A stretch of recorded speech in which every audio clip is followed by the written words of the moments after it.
El hambre era una sombra constante en la vida de la niña, pero no por falta de alimentos.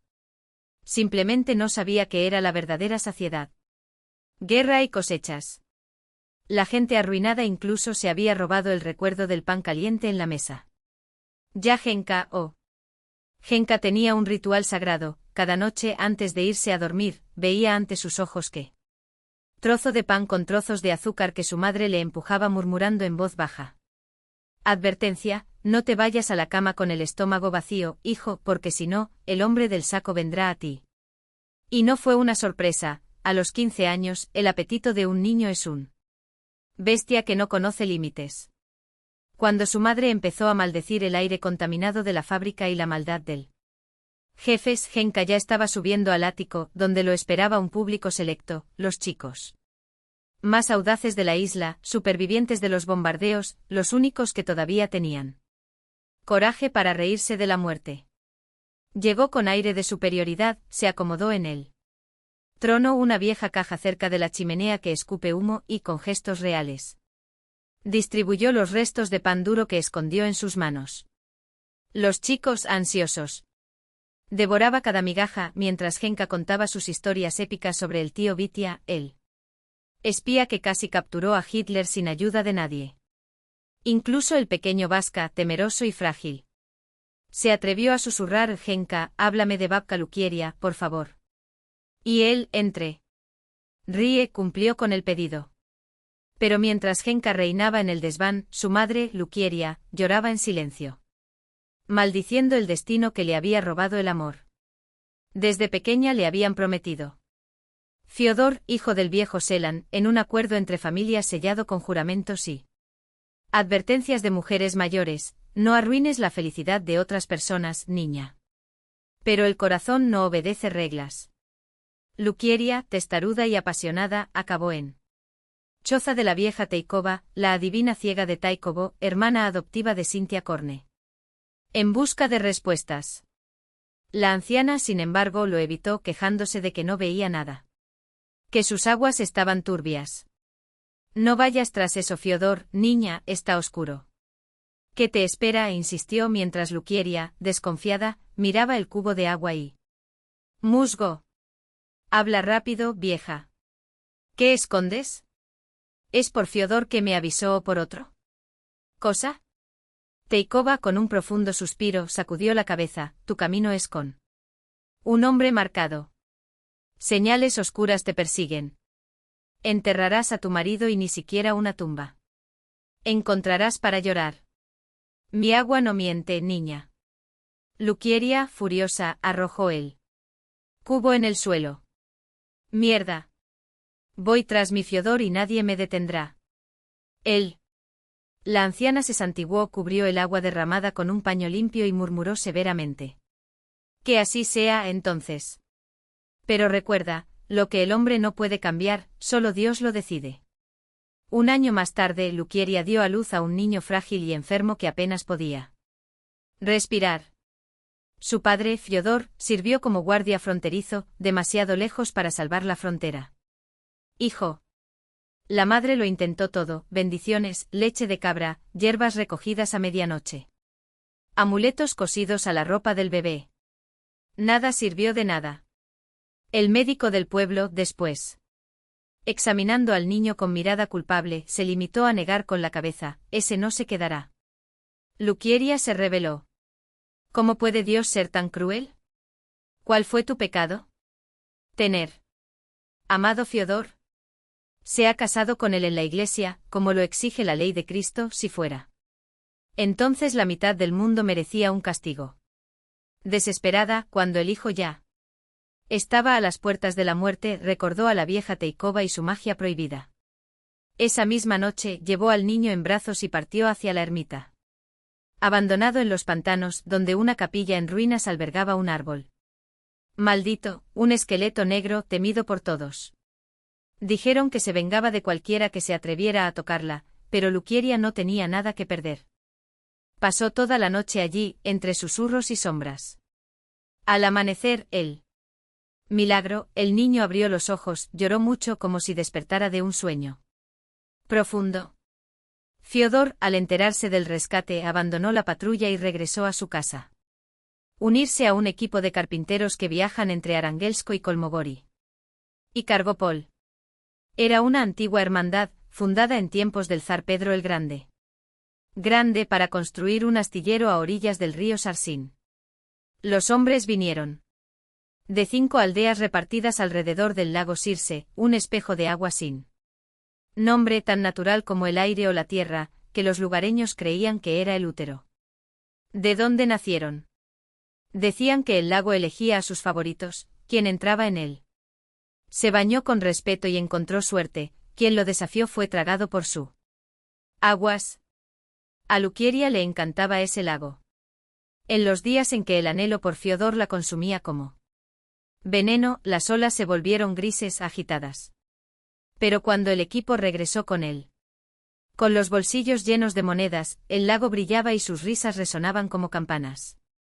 Fiodor se sentó en el porche mostrando los regalos que trajo, un pañuelo bordado, un pedazo de azúcar cristal, mientras que Lukieria, ebria de felicidad, solo podía. Besó a su hijo, ya sano, que reía y saltaba a sus pies.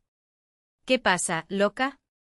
¿Cómo es que hay vida en ese estanque tuyo? Bromeó Fiodor, y ella, avergonzada, contó los noticias sobre el pueblo, evitando siempre hablar de las luces que danzaban sobre el agua a lo lejos. Noche de la risa que surgía de lo más profundo. Ah, tú y tus cuentos de sirenas. Se rió, pero Lukieria lo sabía, en el fondo, Fiodor también temía y respetaba a aquellos aguas. Por un tiempo pareció que había engañado al destino. La maldición de la anciana Teikova no se sentía realizada, la vida le sonreía. Pero la felicidad es un pájaro frágil.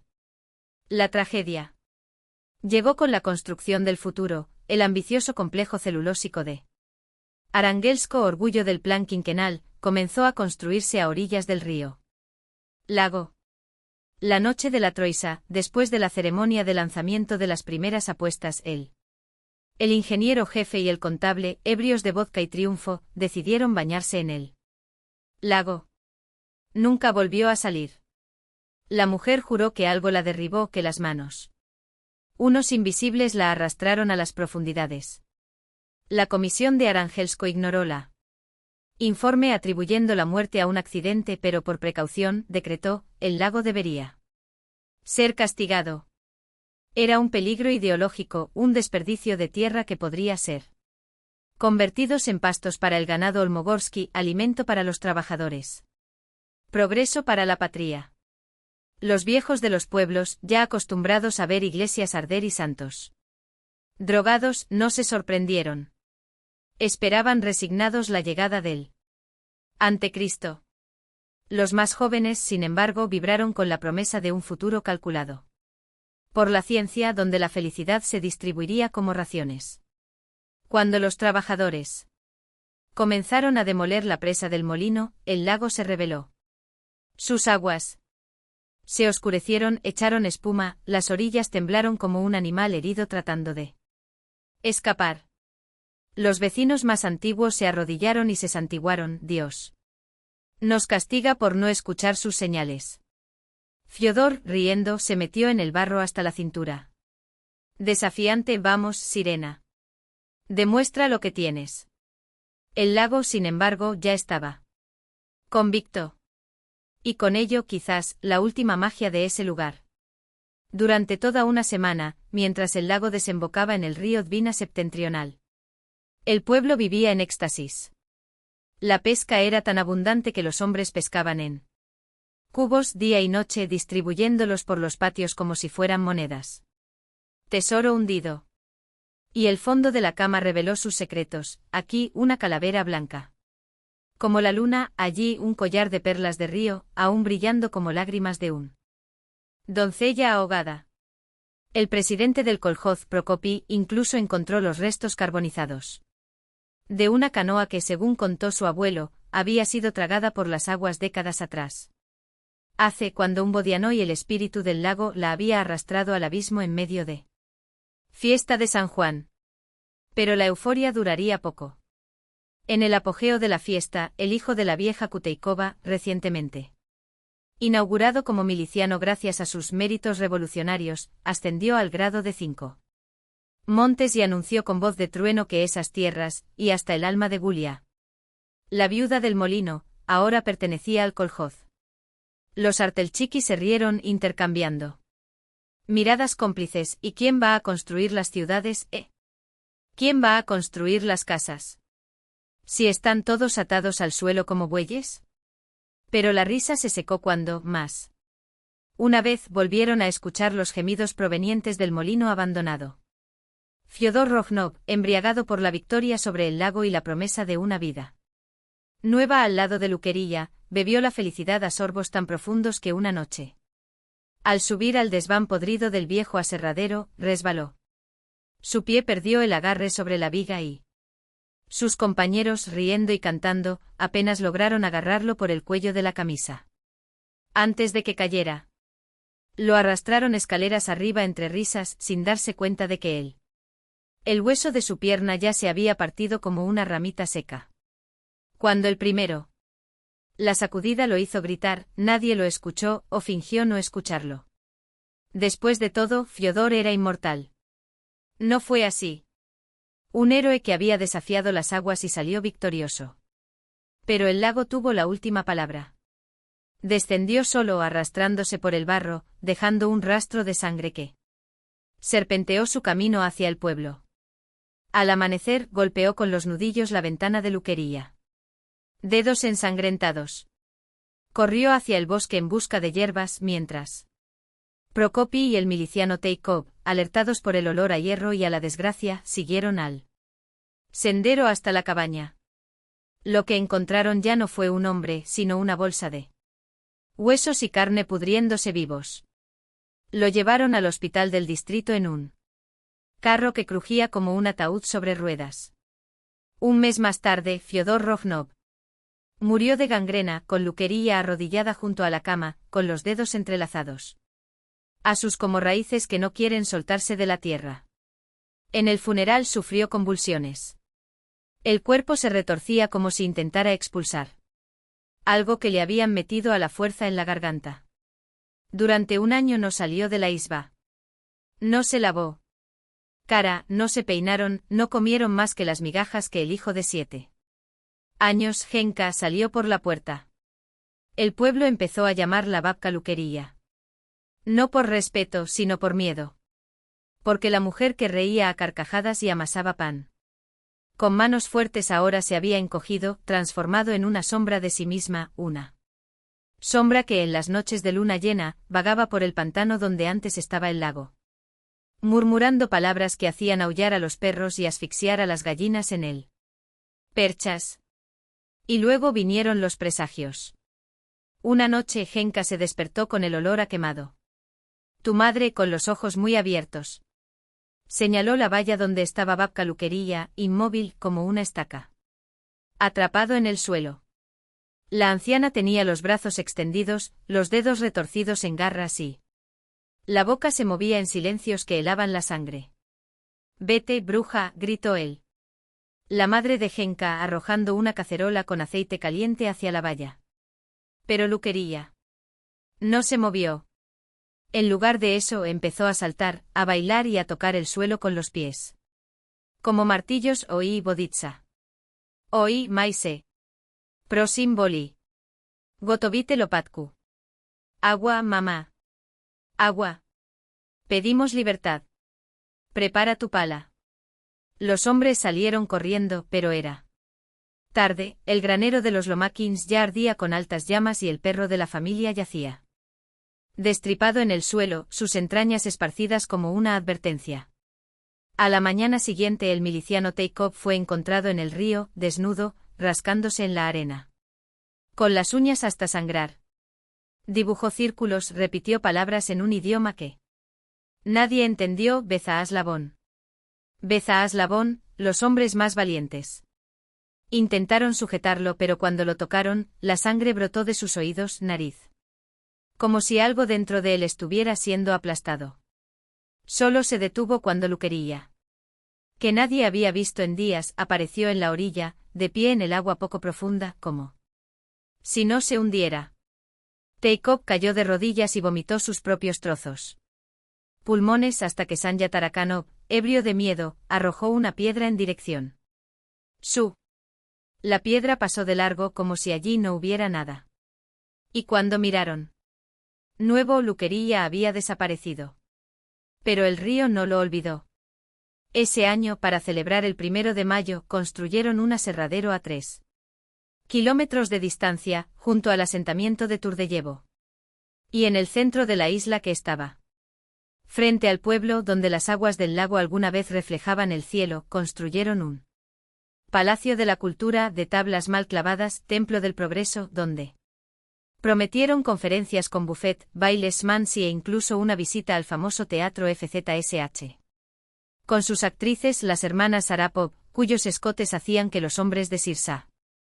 Olvídate por una noche del peso de las hachas. Los hombres de Sirsa fueron a la isla en grupos, 30 en cada bote, pero los de Turdeevo no perdonó. Perforaron los cascos, cortaron las amarras, abandonaron el buques a la deriva.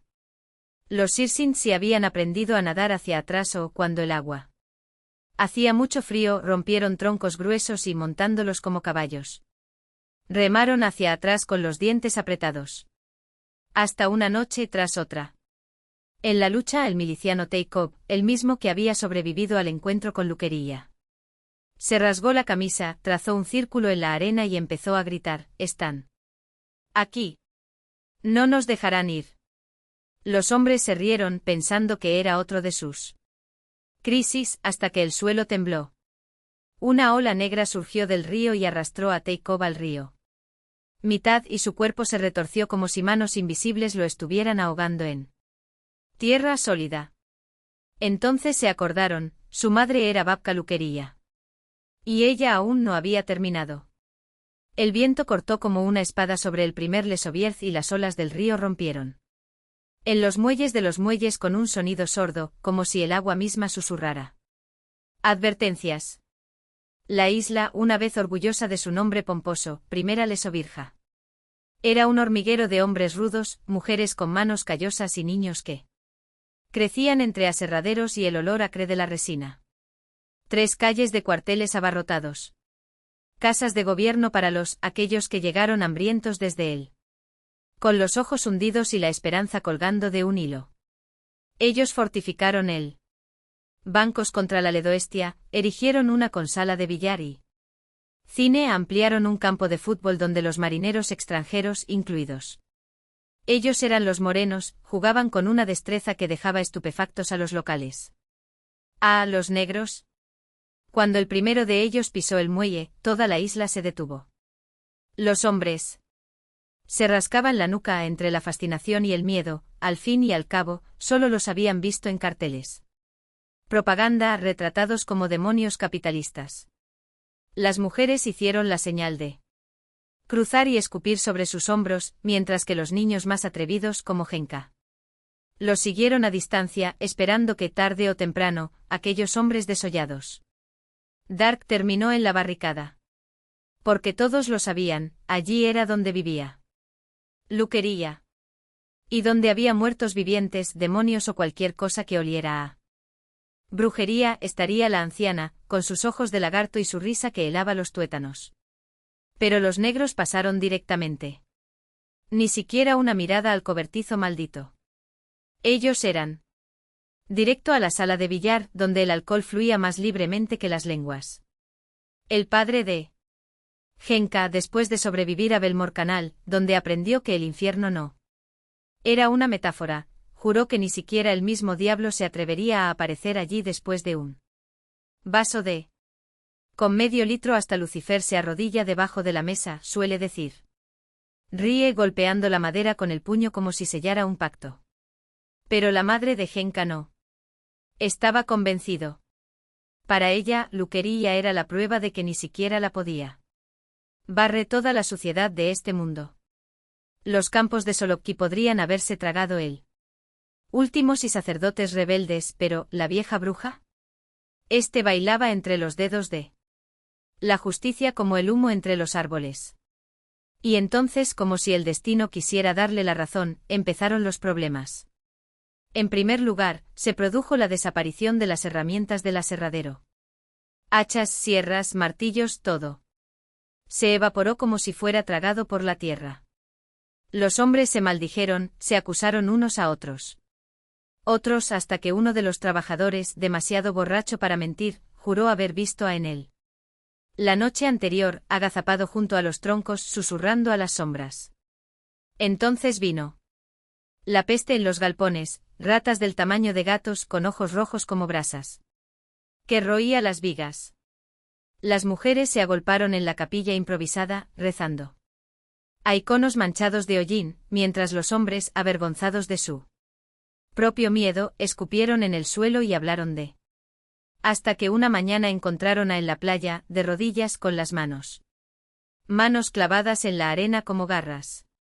Su rostro quedó congelado en un grito silencioso. Ojos muy abiertos hacia el río, donde el agua burbujeaba en remolinos negros. Hacia a su lado una huella reciente, ni de hombre ni de animal. Algo entre los dos, susurró una anciana, haciendo 3 veces la señal de la cruz. Y entonces, como un eco distorsionado, llegó la risa de Luquerilla, procedente de quién sabe dónde. Una risa que no era humana. Una risa que prometía, esto apenas comienza. La guerra había llegado a Barak como a todos los demás, de repente. Como un hachazo en la puerta. Y con ella, la bruja. Luquerilla, como los demás. Fue acusada, sus maldiciones, decían, atraían la desgracia. Pero las mujeres, en secreto, sospechaban algo más. No fue contra ellos contra quienes conspiró. Fue porque algo o alguien que solo ella conocía. Y luego vino la movilización. Un destacamento desembarcó al amanecer, arrastrándolos hacia los niños que todavía tenían leche en los labios.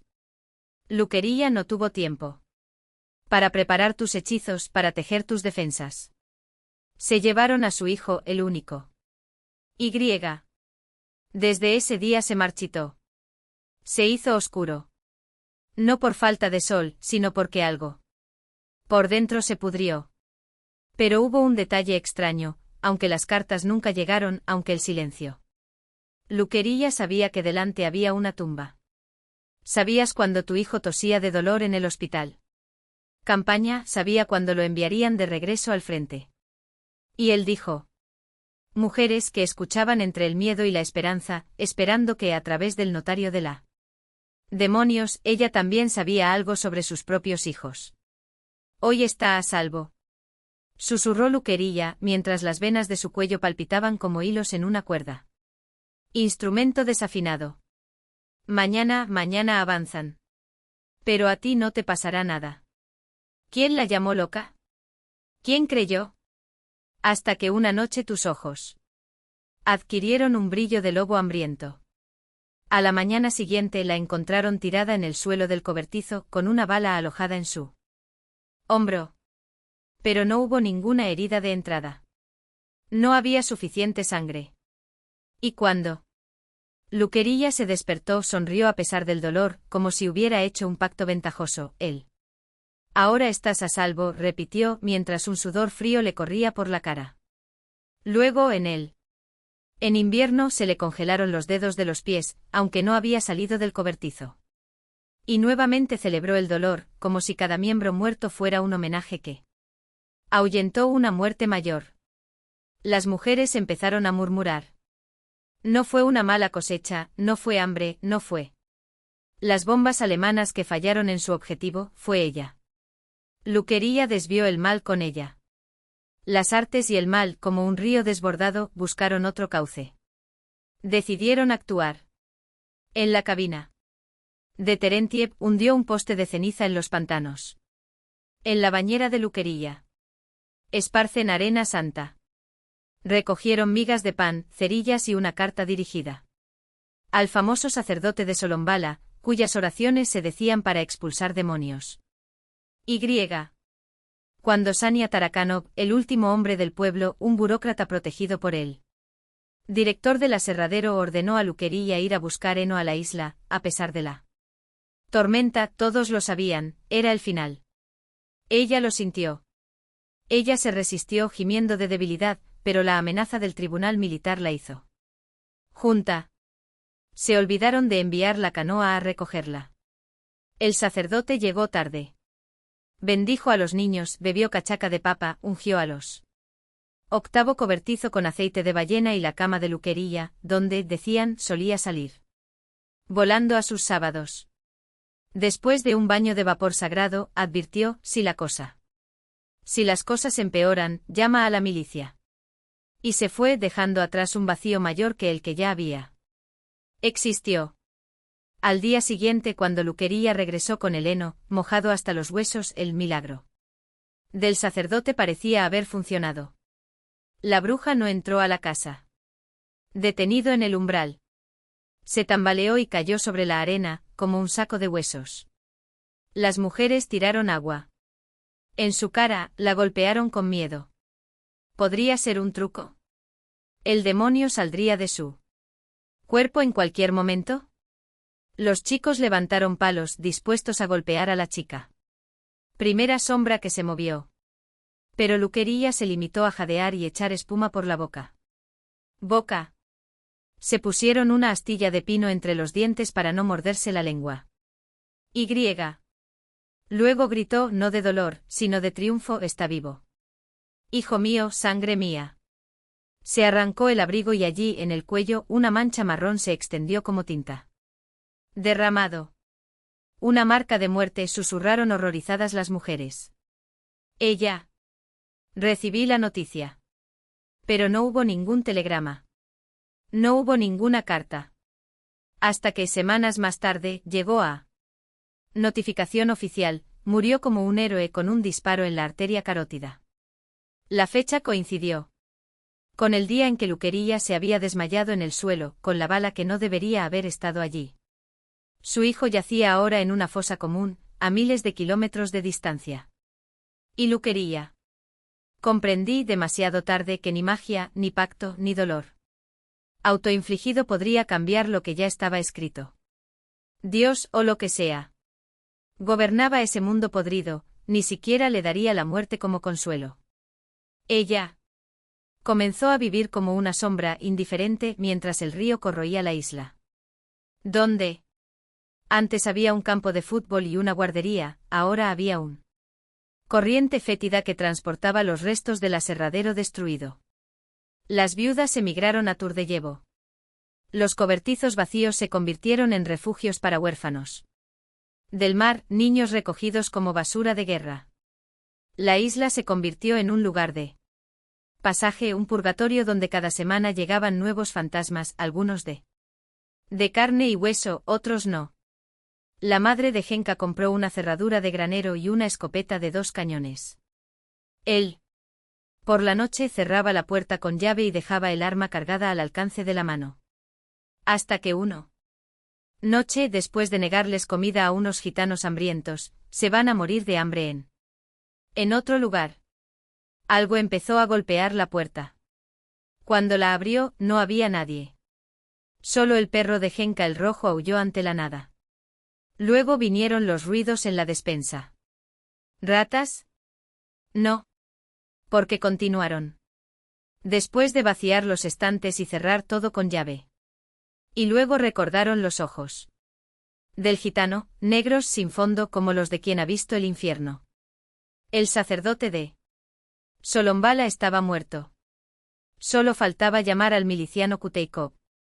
Es extraño, mientras dormía en la casa, todo estaba en silencio. Pero tan pronto como se fue él, los golpes regresaron. Y peor, algo empezó a tocarles la cara por la noche. Un aliento helado. Dedos invisibles arrastrándose por la piel como babosas. Genka gritó, se debatió cortando el aire con cuchillos imaginarios. Su madre, volviéndose loca, juraba que podía sentir las manos tirando de tu cabello. Hasta que Kuteikov le tendió una emboscada. Esperó detrás de la puerta mientras la cosa bailó afuera, aullando. Cuando el ruido entró en la casa, estalló. Cerró la puerta y rugió con voz atronadora, por perturbar la paz de la familia Zakharov. Lo condeno a fusilamiento con confiscación total de sus bienes. Durante un rato se hizo el silencio. Pero la maldición, como un fuego bajo las cenizas, solo esperaba la oportunidad de renacer. Cuando regresó fue por Genka. Caminó con los otros niños por el Ice Trail. Un camino marcado con estacas para no perderse en la ventisca, cuando algo empezó a zumbar a su alrededor. Una voz incorpórea, una llamada que lo atrajo. Lejos de las marcas. No.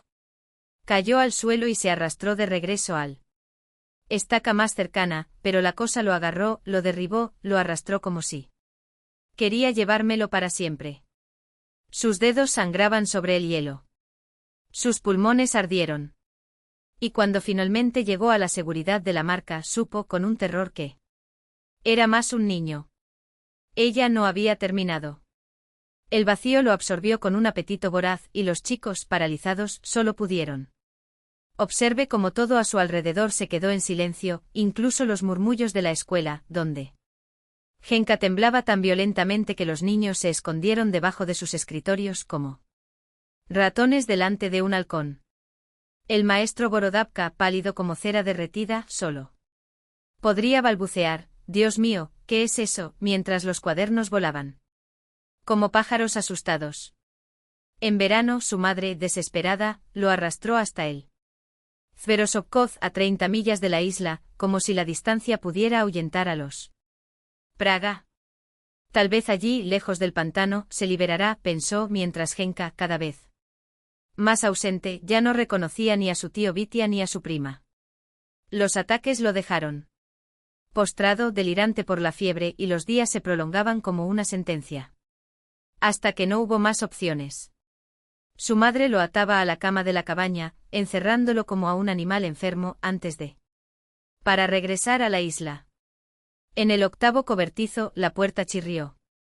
«Bienvenido, pequeño compañero». Luqueria se rió con los labios azules como el hielo de un río. La madre no se movió. Él era petrificada, con los ojos pegados al suelo, como si ya supiera que no había salida. «Esperé tu orden», continuó la anciana, sentándose en el arcón de madera con un suspiro de quien lleva siglos a cuestas. «Ayer, al atardecer, cantó el gallo. Pensé, ella ya viene. Y aquí estás, tal como lo sabía». «¿Recordar?» «Lo recuerdo todo, tú». Los ojos se cerraron y la voz se volvió más ronca, como si sacara palabras de un pozo sin fondo. «No habrá ayuda de mi parte. Su tiempo ha pasado. La voluntad de Dios no es. Torcerse y cuestionarlo es un pecado que clama al cielo. Ya has sido advertido, pero te rebelaste. Ahora lo único que te queda es Tyr Kanye, la nada que te espera». «No». La madre de Genka cayó de rodillas, con las manos extendidas como garras. «Lua. Salva a mi hijo. Tienes este poder. Devuélvele su vida, su libertad. ¿Qué me importa la voluntad de Dios si mi sangre se está drenando?» A la anciana no le importa. Emocionado. «Ve», repitió, y esta vez su voz era como hielo rompiéndose bajo sus pies. «O te arrastraré yo mismo». Pero la madre no se rendiría tan fácilmente.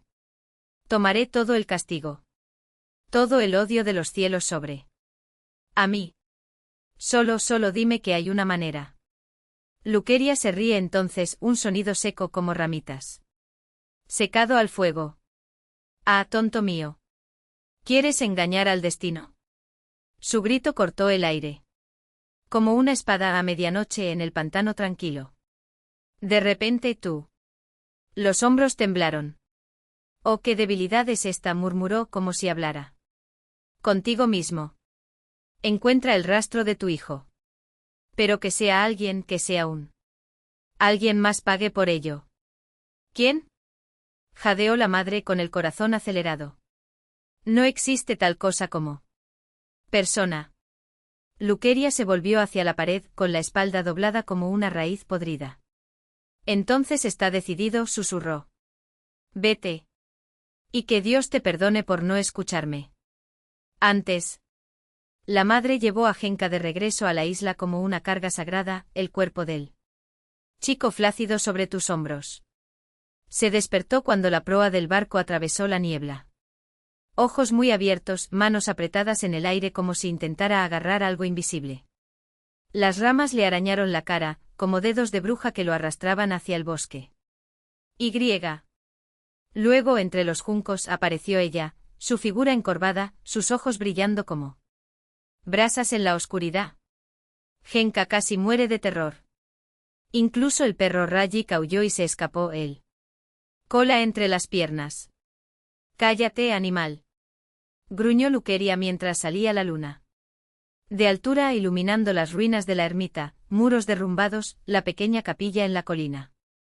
Su crucero blanco como un hueso en la luz plateada. Algo se rió. No era humano. No temas, dijo Luqueria, sin mirar atrás. Ora, muchacho. 7 postraciones. A los 4 vientos. Donde suena la risa, allí está la puerta. Genka obedeció con las rodillas. Hundiéndose en la tierra húmeda. La madre se quedó afuera, como se le ordenó, mientras él. La anciana lo empujó debajo de la capilla, donde un icono podrido lloraba resina. Negro. Bebe, ordenó entregándole una taza de poción apestosa. El dolor en la cabeza de Genka desapareció. Miedo también. Y entonces empezó el Otgobor, las palabras de Luqueria girando en el aire como serpientes, sobre el recipiente de agua de lluvia. Asterisco, yo, siervo de Dios, bendigo el camino. Por el umbral, por el campo, por el trono de la Santísima Madre. Que empuña la espada de acero contra los 12 Roditsi. Contra los 12 Tainiki, contra blancos, negros, rojos. Contra la pelirroja, contra la Cherem Noe de 2 ojos. Que se vaya el Koroba, que se rompa el praise. Por la sangre, por la carne, por el alma de Genka, amén. Asterisco. Un aullido atravesó la noche. Genka gritó, sus piernas ardían como si estuvieran siendo devorado desde dentro. Afuera, Rajik gruñó y rascó la madera. Podrido. Luqueria arrojó agua bendita al perro y el animal se encogió de miedo y gimió. Entonces. Algo levantó a Genka, como si unas manos invisibles lo levantaran por el cuello y. Liberarlo. Se desplomó impotente. El perro, volviéndose loco, dio vueltas en círculos. Boca echando espuma. ¿Qué fue eso? La madre de Genka entró corriendo con la cara bañada en sudor. Que Dios nos ayude.